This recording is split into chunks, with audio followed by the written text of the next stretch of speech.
wise to have a second opinion. Good evening, ladies and gentlemen. This is temporarily Calvin folk at home or on the road. It gives me great pleasure on behalf of the Limerick Writers Centre to introduce tonight's soiree, which is the launch of Calvin McManus's first tome, The Day's Word. And now a word from our CEO of Limerick WC Writers Centre, Dominic Taylor.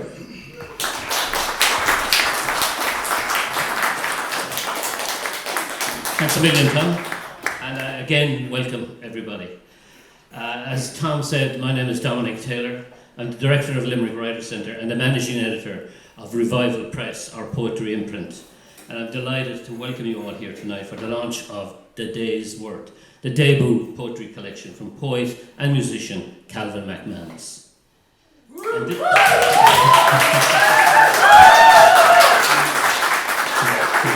He's obviously well known. And this book that we are publishing here tonight is the 130th title that we have published since we began our community publishing project in 2008. As a community press, our aim is to give writers and poets the opportunity to see their work in print. We actively encourage writers, from the serious career-minded to people who write for pleasure, healing, personal growth, insight, or just to inform. And over the years, we have produced a broad range of writing, including poetry, history, memoir, and general prose. Calvin is one of those poets who has shown great persistence in the pursuit of his artistic practice, and I believe deserves to see the fruits of his labour as a poet manifest themselves in the form of a published book. As I said, he is both a poet and a musician, and I believe his poetic voice will add a new dimension to his musical output. Pablo Neruda, the Nobel Prize-winning poet, said a number of years ago that poetry is like bread. It should be shared by all, by the vast, incredible, extraordinary family of humanity. And that is something that the Limerick Writers Centre firmly believes in. Neruda grabbed poetry from the shelves of the rich and gave it back like bread to the people. And that is what we are doing here tonight, sharing with family and friends the poetry of Calvin McManus. On two counts, I'm delighted to see so many of you here this evening to support Calvin's book launch. Firstly, it is great that Calvin's work is now available, and you will now have the opportunity to bring a positive awareness of his work to a national audience. Secondly, it is through the sale of books like Calvin's that we can continue to reinvest and publish new writers. So when you buy Calvin's book here tonight, which I hope you'll do, you're not only supporting him, but other local writers also. To conclude, I'd like to thank a number of people who helped make this occasion a success. Thanks to William O'Brien and the staff at the People's Museum, to Óscar Mascareñas and Eoin Callery, who will officially launch the book, and to my own colleagues at the Limerick Writers Centre, especially to Lot Bender, who does so much for us in the design of our books. So I'd like to hand over now to the two guest speakers who are going to officially launch the book, Óscar Mascareñas and Eoin Callery. So, where is first?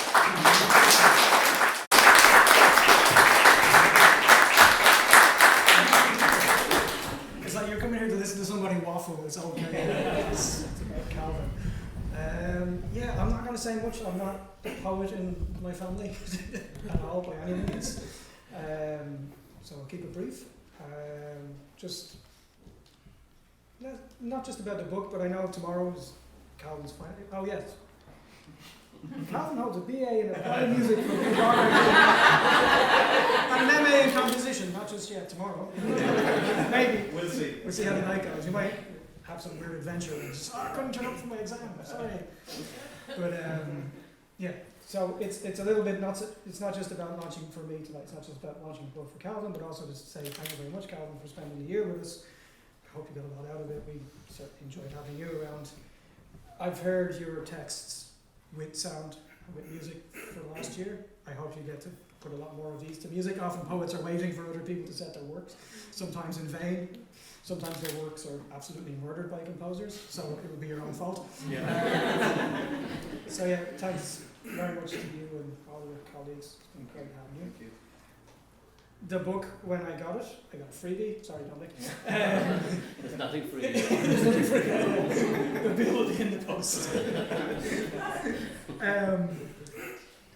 It reminded me of the year. It is a bunch of snapshots, including with the illustrations that were in it.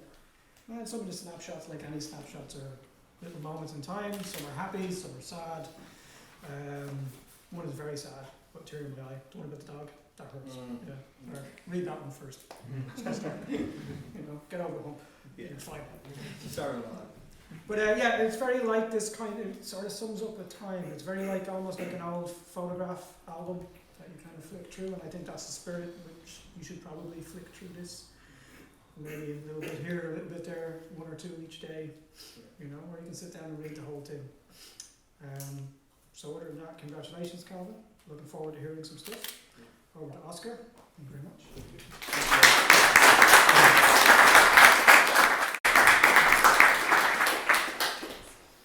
Well, thank you, Eoin. And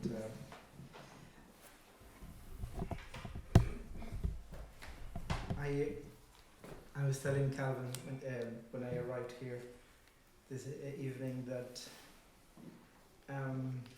I do not like to speak in public a lot. I do speak a lot, but not like this. And rather than talking about you through my experience of you, which has been phenomenal this year, I really have enjoyed your presence in our lectures and sessions and experimentation and improvisations, etc. I wanted to share with all of you images from the book that Calvin has just produced. And why did I do this? Well, I was thinking, what am I going to do? What am I going to say that is not already being said by him in the book? And so to make my job easier, I thought of picking an image per poem and sharing 65 images from Calvin's Day's Worth with you.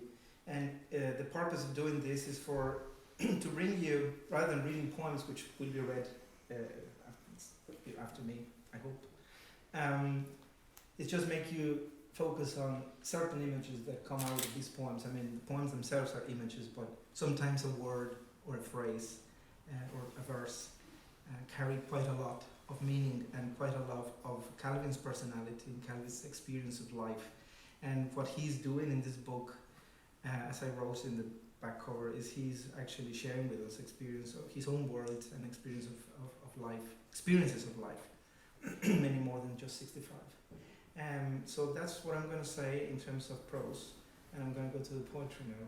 And I hope you don't mind me reading these 65 lines, one per poem. And the idea, again, you can close your eyes if you want, or just leave them open, and or look at each other and see in each one of these lines Calvin's soul. 65 images for Calvin's Day's Worth. The taste of ash, my madness. The older too became the sea. There's a still in your life, a hair that lives a full life free, insisting on searching time, passing through the fairy realm. Remembering is tough, a canvas untouched by hand, the sea embalmed by dark night. I have yet to have you. Mothers just knew our natural course. I carried the warm pup to his bed, and never she alone. The solstice of our love this morning is a perfect blue. This one is dark. Everyone has a woman but me. The lover's evening voice, the sweeter wind of woman's ways, to unstitch the wounds mended. Harry fell into his mother's arms. Tonight, did I talk too much of life?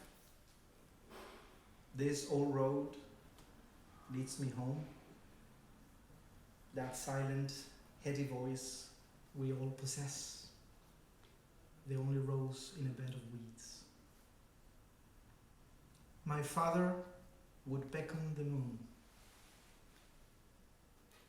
My final homely days upon me. And the hawthorn closed that frame to begin. May my passing glances make love to another's. We hid our secret one for home. I make it a prayer to offer him a salute. Paint me like I have done you, composing prose without the heart. I utter secrets in the rain. We'd find ourselves in a dream. The sweet July sun filled the cab. He fell into an all-night Renoir blue. Only seldom I have grazed this realm. It's hard to see her go. But how gentle her lips press against mine. And there we move the stones of speech. The sleepy beat of nightingales and boys in heat. From rotten thoughts turn rotten men. But she said, if she had the time, she would simply fuck with only our bodies shared. I thought her so much more, casting moving shadows, a face in the fields, to death and to a shell. To simply see the fish was the prize, and left the cold red bricks to our cam. I am a man of convenient delight. I wrote a verse a long time ago, and melted into all fear that one could memorize. I should have listened to Yeats. I couldn't help but stare. Not a veil for land nor sky, blending with effortless clouds. She said, she doesn't need to knock, so simply nothing can go wrong. Do not rob me of the moment, silent revolt. Many endings came to me, befriending them all. That's Callery for you.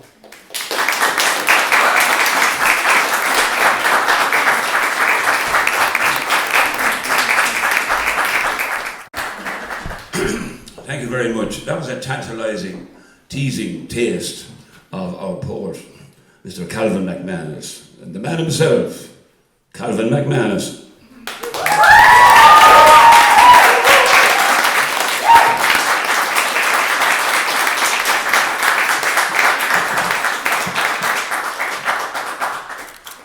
How are we? Thank you very much, Óscar, and thank you very much, Eoin. That was beautiful. It really, really was. It was so nice to hear someone else read them. Because I've been hearing them in my head for the past God knows how many years. I'd like to firstly thank everyone for coming. It means so much to me for everyone to be here and to see you all. And I was not expecting all of this. And I guess I'll tell you how this book came to be.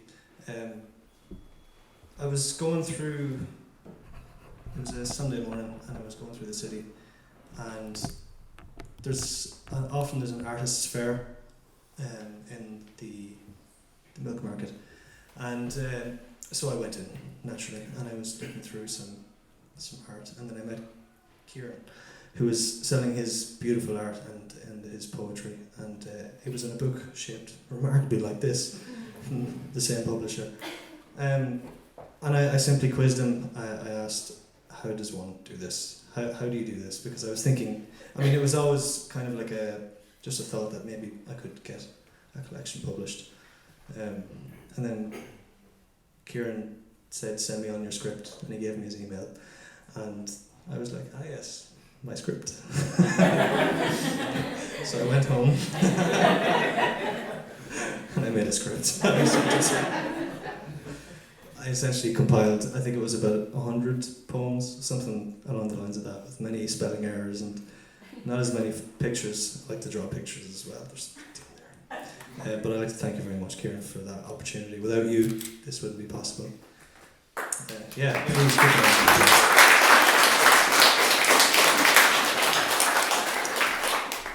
and of course, I'd like to thank Dominic for everything he's done, his help. I've never done this before. I've never been to a book launch, so whoever's not been to a book launch, raise your hand.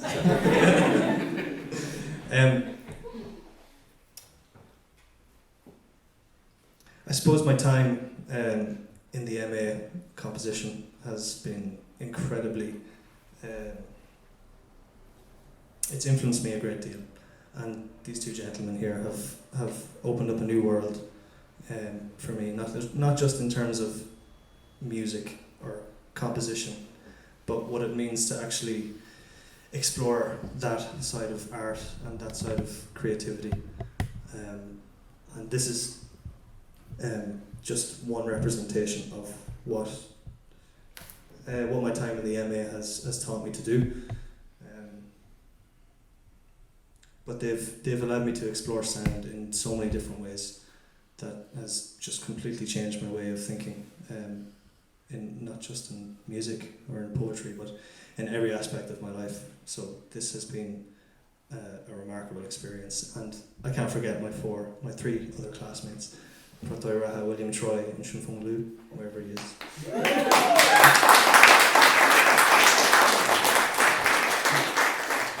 We've had such a bond together musically and just artistically, and we've collaborated so much, ideas, thoughts, and they're all great kissers. And afterwards we will be, I'll talk about that. Yeah, we'll just be in there making out. There was something else I was supposed to mention, but I just can't remember. Any requests? Yeah, I think I will also keep it quite brief. This book means so much to me. It really does. I don't know what else to say other than thank you. I think I'm going to invite people up now to read some poetry. So if Kevin McGinley could please come to the stage. This is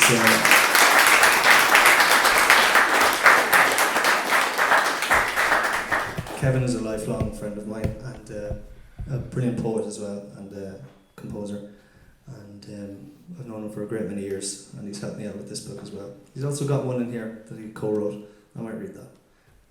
Kevin.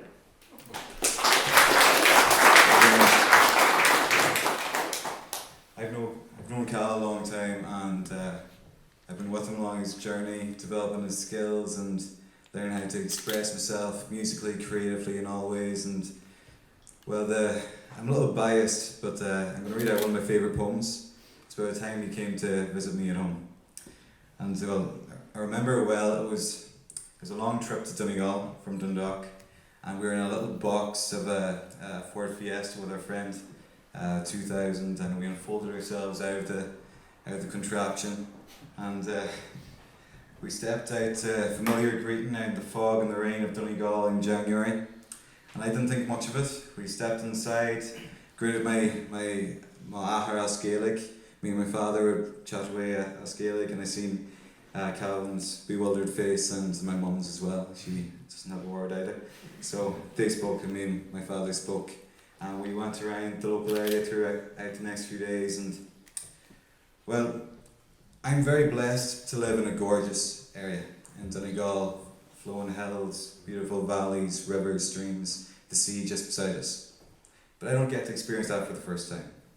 So Calvin came down and through his eyes in this poem, I got to experience it all for the first time. If I can find it.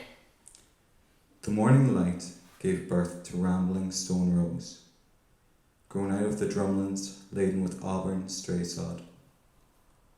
Pasture only meant for grazing eye and timid ewes, venturing higher to the summits lost in fog. The borings tangle in themselves, dividing up the land, flowing to testaments, standing to the test of time. On a clearer day is a canvas touched by hand, while the Atlantic roars over the seabird's whine. A Celtic lilt of the native tongue colours the air of the room, and a swell of the bow slips in between tattle.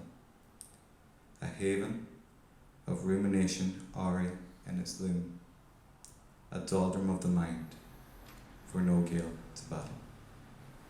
I'd just like to say congratulations on the book.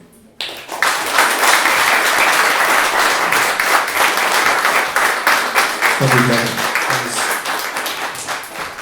It's a very soothing voice, doesn't it? Next, I would like to invite my brother Nathan McManus to come on up and read. Give him a round of applause, ladies and gentlemen.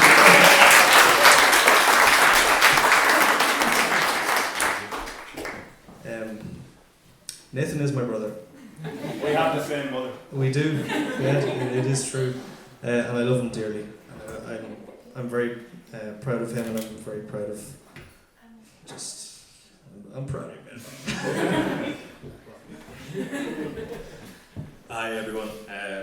Thank you everyone for being here, the Wider Centre, the lecturers, everyone here to share with Calvin. Yeah, like Calvin said, we grew up together. I've known him since he was that high. On the same day that he would collect tadpoles from the stream, he would be out with a little pair of nail scissors cutting the grass. He was an odd child. And he developed into a rebellious teenager, broke my mother's heart on more than a few occasions. And but it was during those years he found music.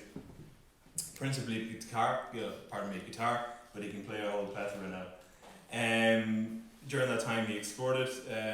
Also drawing, he started to draw then movies, books, and from there is the man we see today. His passion for art, culture, is not just in this book, but you can see it all. Even he walks, he's a walking abstract. Have a look at his arms and his tattoos and his socks. That's Calvin. We were lucky to grow up in a household that nourished, I suppose, creativity. Our father is an artist. Our mother, a musician in herself, an actress. At times, she used to sing in the choir, bring us up there. So those kind of things were nurtured. It really took Calvin in his teenage years. We used to fight like there was no tomorrow.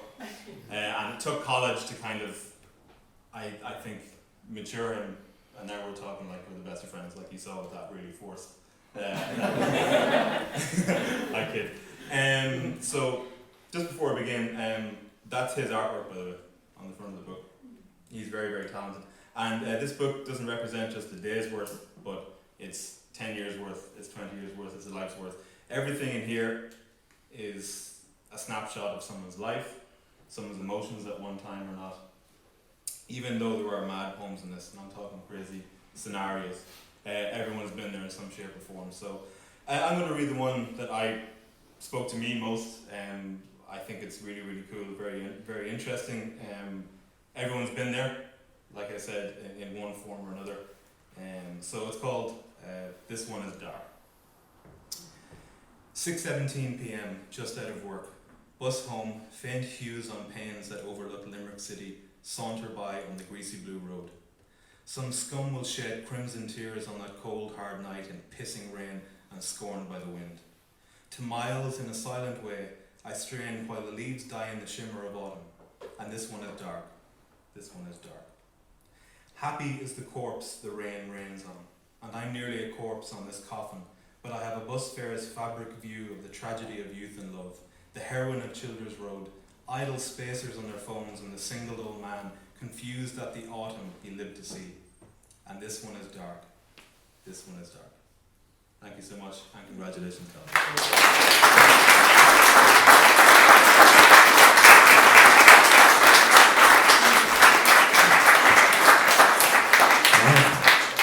It's better than my speech. That's how you. Yeah, I can afford it. Yeah, no, he's not cheap. Lastly, I'd like to invite up my good friend and poet and composer, Pratoy Raha.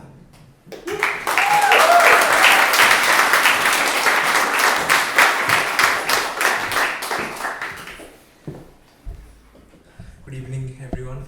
So, Kevin was talking about a long drive to Donegal, but my home in Kolkata, the time it takes from me to come from Kolkata to Limerick is around 28 hours.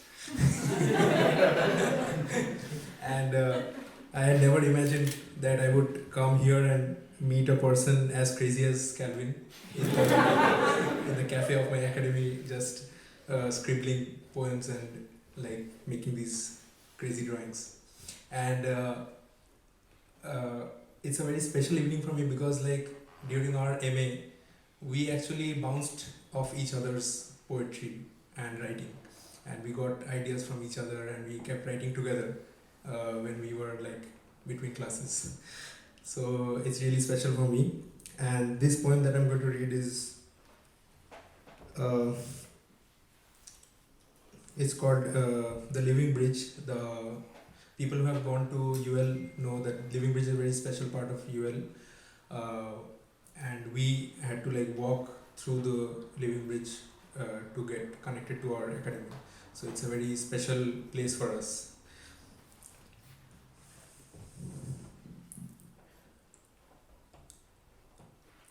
Can I walk you home tonight? Can we be alone in the pale moonlight? Across the living bridge, by the riverbed, you can lay your head on my shoulder. Did I talk too much of life, or begin to believe in my own lies? With your open door, couldn't say much more. You can hold my hand. You bade that city heron flight as we walked across the living bridge tonight. Can I walk you home tonight? Thank you.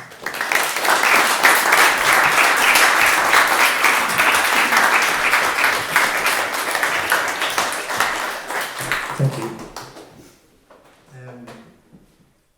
I left out somewhere. I left out my mother.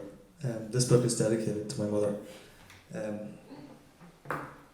With that, honestly, Nathan mentioned that we grew up in a household there was always art around. There was always the encouragement to be who we are and to flourish in that. And from my whole family, but especially from Katie McGee. Thank you so much. Thank you, and thank you for the cocktail sausages as well. And the wine.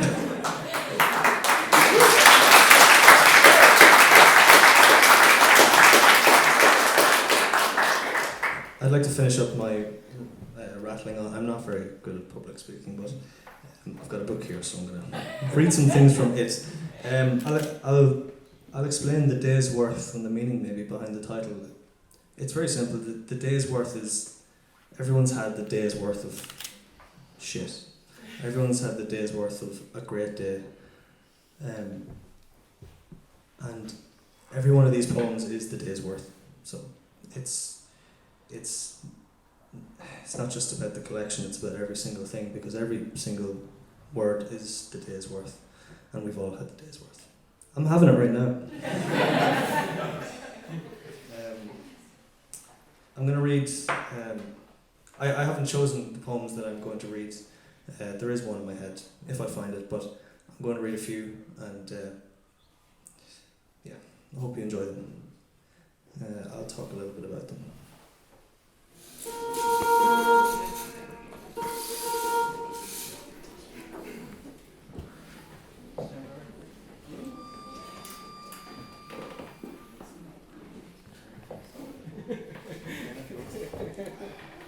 This piece is called Brief Companion, and it was originally written for my good friend Kashin. This is an adapted version. Well, I hope you enjoy it. I don't know how it's going to go. And I think we don't know either, so. William, that's wrap.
Sorry.